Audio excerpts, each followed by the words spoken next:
chapter 10, test review. Numbers 1, 2, and 3. Do you agree there's a lot of words going on? Okay. Always, what I always tell kids, go to the question first. And then see, do I really need to read the rest? Okay, so the question on this one says, what are the dimensions of matrix V? Do I need to know any of this information to answer that? No.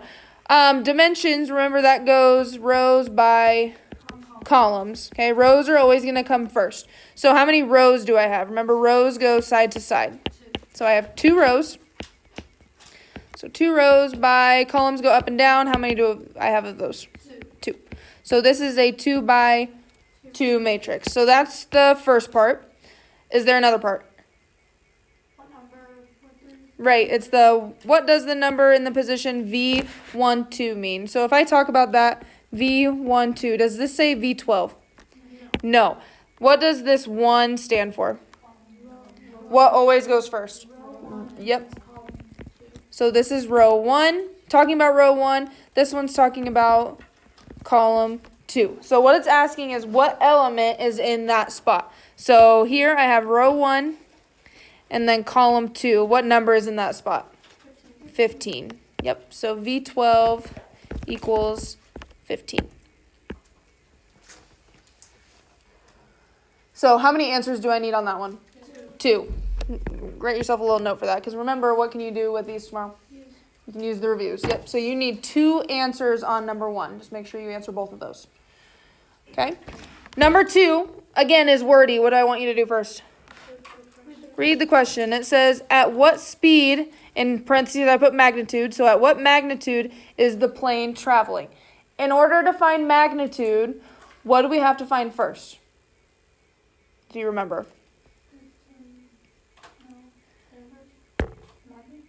In order to find magnitude, we have to know the vector of this, right? We have to know the component form. So write that off to the side. We have to know what the component form is. Do you remember what component form means? That's when we take terminal minus initial. Yep. So out of A and C, which one is my initial? Which one's my starting point? It is A. A is my initial, which means C is my terminal. The reason I know which is because the vector is going in this direction. Okay, so I know it starts at A and it ends at C. So for component form, remember, we take that terminal minus the initial value. Okay, so we take the x's minus the y's. So what is my x value of the terminal point? 310. So 310 minus x value of initial? 10. And then now we do the y values. What's my terminal y value? 10 minus initial y value? 70. So now we just evaluate what those are. So what's 310 minus 10? 300. 10 minus 70? That negative 60. Yep, it's okay. So this is what we need right here in order to find the magnitude. Because in order to use magnitude or to find magnitude, remember that's m equals the square root of x squared plus y squared. This is where we get our x and our y from. Which one's the x? This is a good, what? X is 300, y is? Negative 60. So we're plugging in these values into the magnitude formula. Okay? So if we do that, we get the square root. What's x? 300 squared plus negative 60 squared. What's 300 squared? It's 90,000. Yep. Plus, what's negative 60 squared? Is it going to be negative or positive? It's going to be positive because 2 negatives make a positive. So when you get to this step, you should have no more negatives. Okay, it should always be addition when it gets to this step, every single time.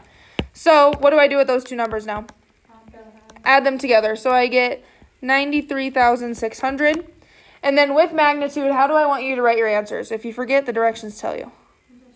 Decimal. Yep, write these as a decimal. So in your calculator, you're going to type this guy. Everyone type that in. You get square root of 93,600. What did you guys get? You should get 305.9. And the nearest tenth means how many decimal places? 1. Yep. So this is your answer. So there's a couple different steps you have to do to get to that answer first. What do you have to find first on that one? Yep, which is that component form. You have to do that first, so then you have your x and your y values to plug into the magnitude formula. Okay, have to do component form first. Let's look at example 3. Remember, what do I want you to read first? Question first. So last sentence says, if the sales tax rate is 6%, that's probably going to be pretty important. Use scalar multiplication to list the sales tax for each hat in the matrix. What did it just tell you to do? Use scalar multiplication, right? Well, what do you think your scalar value is? It's that 6%, right? But what do we have to do with percentages? Yep, think divide by 100, or we got to move that decimal place. So 6 divided by 100 gives you 0.06. Okay, this is what you're going to use for your scalar. That's what you're going to use for your scalar. So what do we do with the scalar compared to the matrix? Yep, we're going to take 0.06 times every single number in the matrix. Yep, so 0.06 times this matrix. Again, this goes into every single term. And remember, we're multiplying. It's kind of nice. The directions told you exactly what to do, right? Okay, biggest thing, you just have to remember to do this step. So if I do that, what is 10 times 0.06? 0.6. 12 times 0.06? 0.72. What about 14?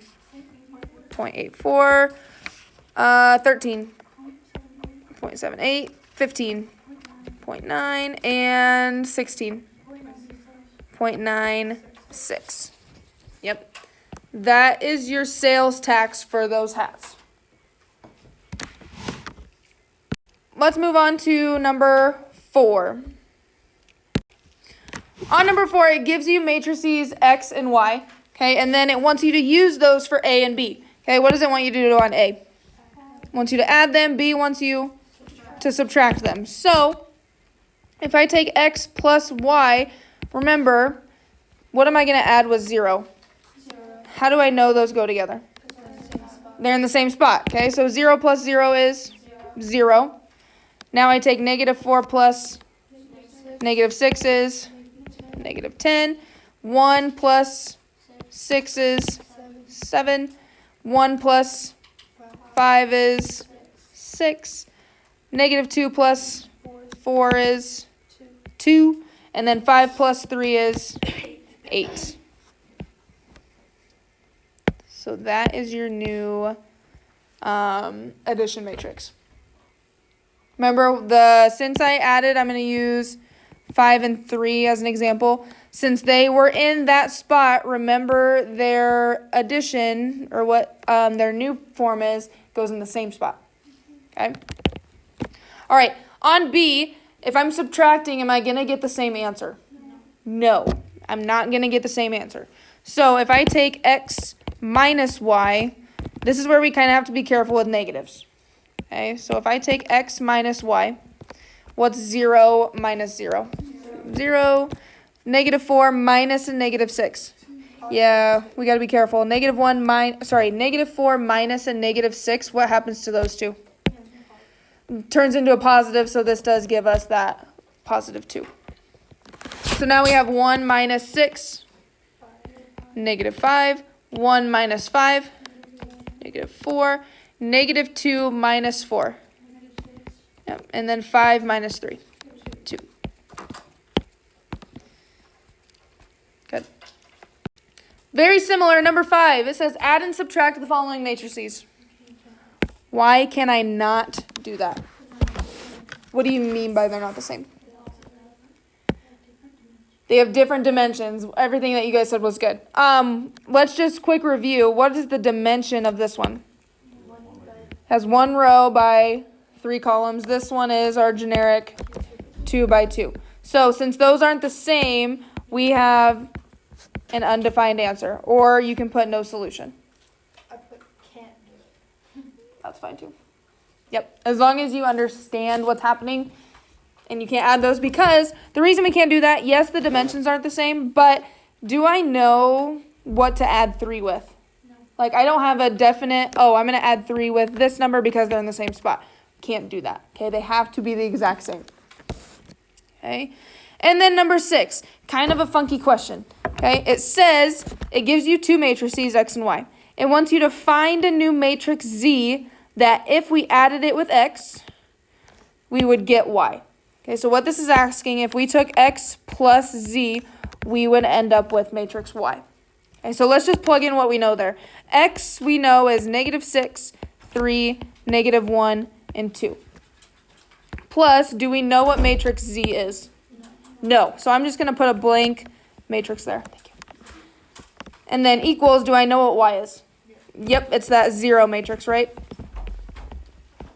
Okay, so what the problem is asking is we want to find out what matrix will make this true. Okay, so ask yourself, what number do I have to add to -6 to get 0? +6. Yep, -6 plus 6 gives you 0. So we do the same thing for each number. What do I have to add with -1? +1. What do I have to add with 3? -3. What do I have to add with 2? What do you notice? It's the opposites, right? Opposites are always going to get you back to 0 if you add them together. Okay, so you're looking for the opposites of that matrix to get 0. What's that? Yep. Yep, to get 0. All you got to do is just get the inverses, because remember, what does inverse mean? Opposite. Yep, opposites. All right, on to the back side, number 7. It says simplify the following. What that means is we want to get it down to its most simplified form, is the way I'm going to put it. Okay? What's happening? Let's just start with A. Is there more than one thing happening? There's more than one thing happening, right? So remember, think way back to possibly elementary school, for sure junior high. This guy.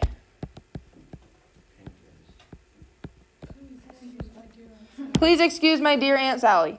Okay, order of operations. Okay, we're going to follow that. What do I need to do first in example A? Multiply what? Be more specific for me. Right, this 5 goes to every single term in this matrix. Does the 5 go to this matrix? No. Okay, so we're going to distribute that -5 into there. So -5 times 1. -5, go left to right for me. What do I get for this spot? -25. Yep. 15. Yep. -15. -10. Good. Am I done? Right. I still have that matrix from the top there. Oh, ran out of room. Okay, so now what do? I just add them together, right? Just like the front page. So if I add them, what do I add with -5? +4, right? -5 plus 4 is -1. -25 plus a -5. -30. 15 plus 2. 17. -15 plus a -1. Yep. -10 plus -2. And then 10 plus 5.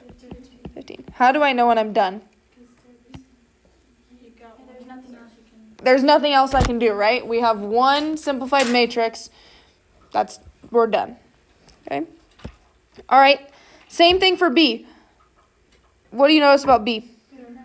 Right, they're kind of hard to see. I'm glad you can see those, though. But we do have a set of parentheses here. So, right, there's a couple different ways you can do this. Last period, someone said, all right, take 3 into every single term inside here. That's what I did. You could do that, but did that take you forever? Yeah. Okay, what could you easily do first? Yeah, let's do just this section first. So then there's less multiplying going on. So I still have that 3. Let's get a new matrix here. It's subtracting, so be careful. What's 0 minus a -2? 2. 6 minus 6. Yep, it is 0. 0 minus a -2. 2, negative 1 minus a negative 5.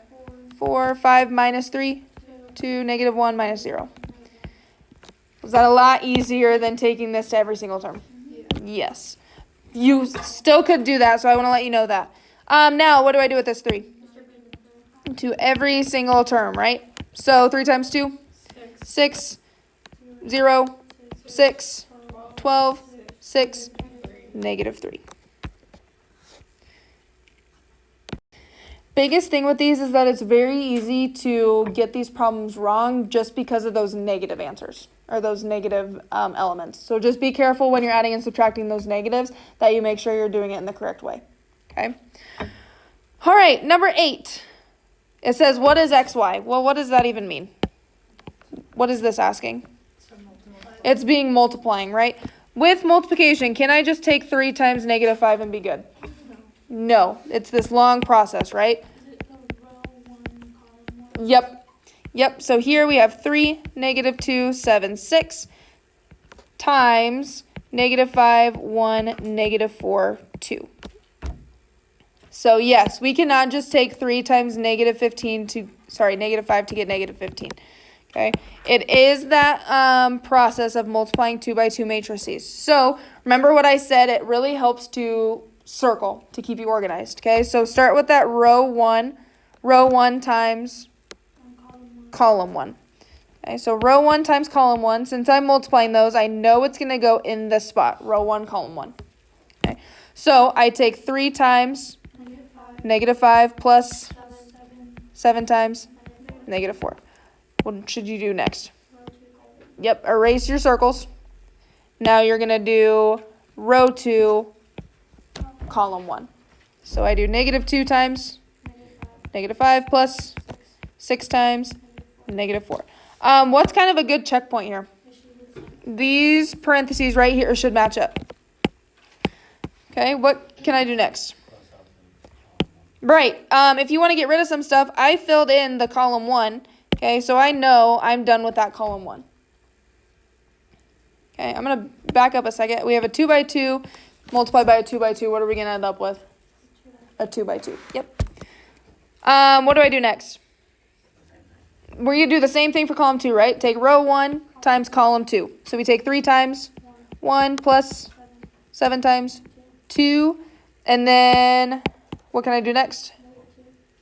Yep. What some people were saying is I can get rid of row 1 because I'm done with it, right? It's already filled in. So now I take row 2 times column 2. So negative 2 times 1 plus 6 times 2. Now we simplify. 3 times negative 5. Negative 15. 7 times negative 4. Yes. I'm going to go down. What's negative 2 times negative 5? 10 plus negative 24. Yep. 3 times 1? 3 plus 14. Negative 2 times 1? Negative 2 plus 12. Last thing we got to do is what? Simplify, add them up together. So if I combine these two, I end up getting negative 43. I had a typo on mine. Yep, on my key I had a positive 43. That should have been a negative 43. This one, if I combine those, I get negative 14.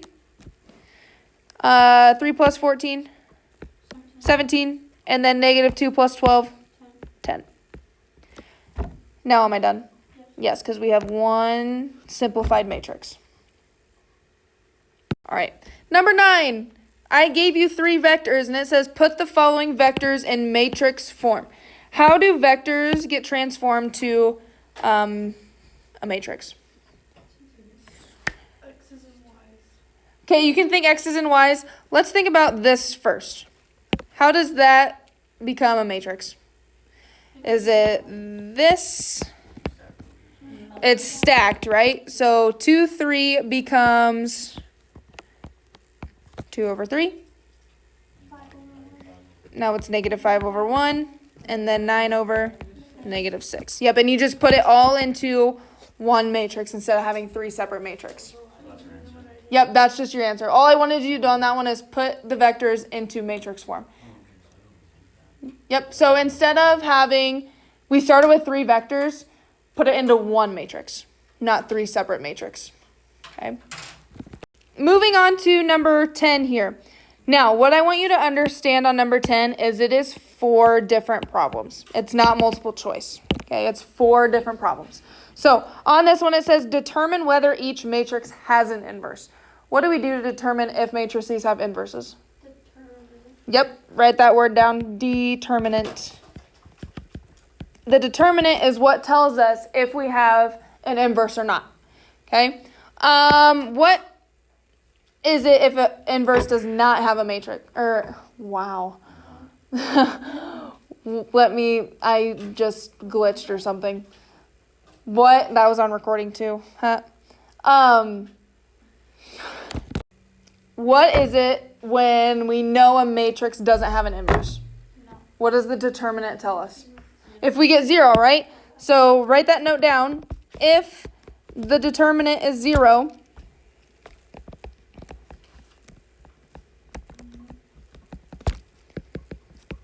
comma, then the matrix has no inverse.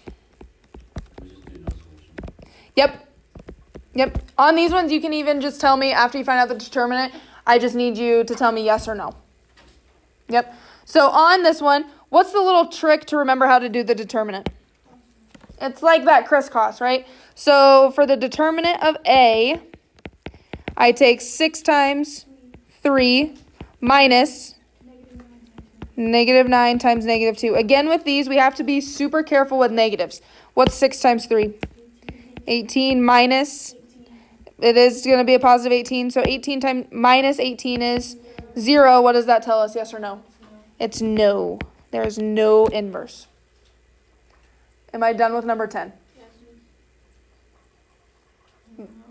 No, right? We have to do the same thing for B, C, and D.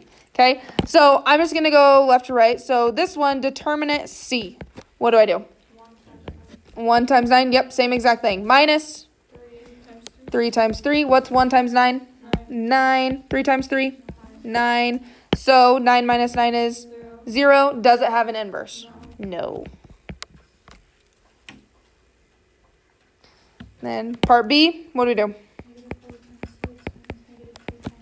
Same thing, yep. -4 times 6 minus -3 times 8.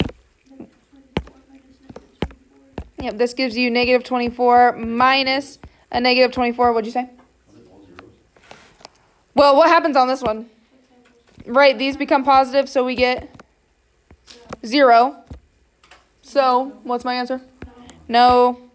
All right, I got asked, is it all zeros? So, if this happens tomorrow, can I just assume that D is no? No. Okay, so determinant of D. Yep, take 1 times 8 minus 4 times -2. What's 1 times 8? 8 minus 4 times -2. -8. What happens there? So 8 plus 8 is 16. Does that matrix have an inverse? Yes. We don't need a solve, right? No, you do not have to find the inverse. Yep, nope. That's what number 11 is for. Yep. So those ones, you're just finding the determinant and you're answering yes or no depending on if you get 0 or not. Okay? Number 11. Now it actually wants you to find the inverse of a matrix. Now, matrix formula, or the inverse formula is up there for you. I'm going to write it up here for people watching it. We have 1 over the determinant of the matrix times, and then it kind of switches the order of the original matrix. Remember, the original matrix here is written in the form A, B, C, D. So keep that in mind, okay? In order to find the inverse, what do I have to know?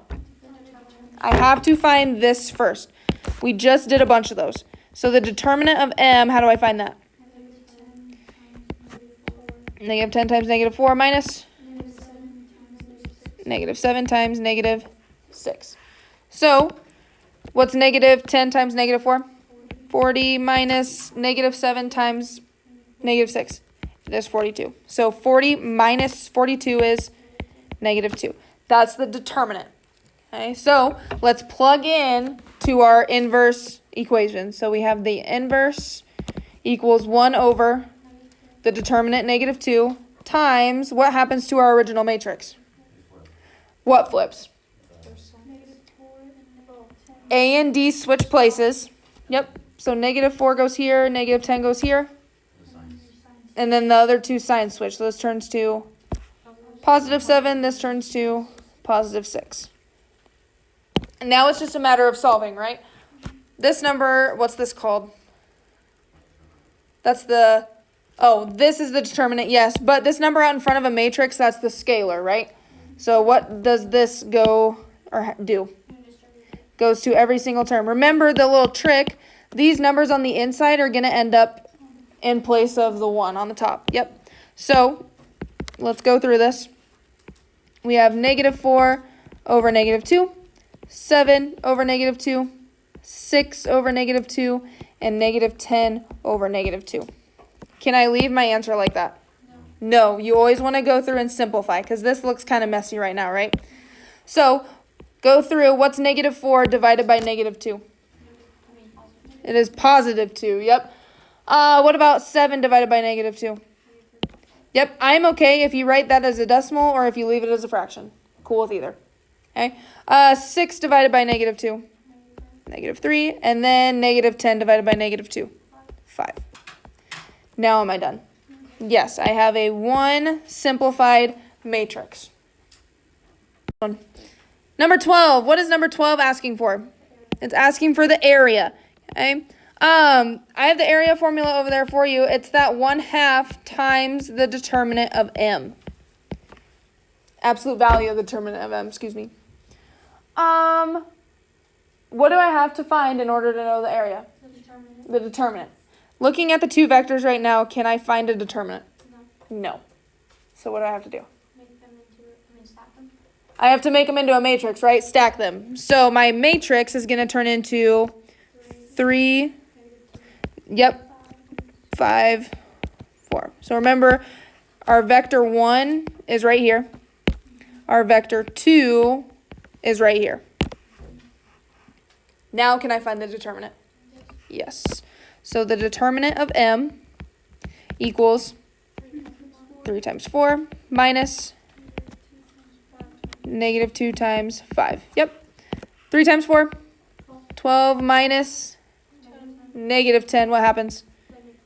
Positive to give you 22. Is this my answer? No. Now what do we do with that? Plug it in, right? So my area equals 1/2 of the absolute value of what? 22. What is the absolute value of 22? 22, right? Remember, it's always going to end up positive for that absolute value. So, lastly, what is half of 22? 11. Yep, so the area is 11. Side question. What is the absolute value of negative 12? Positive 12, right? Yep. If it's negative, it turns positive. If it's positive, does that turn negative? No. Absolute value, your answer is always going to be positive because, remember, absolute value means how far away it is from 0. And remember, distance never goes negative.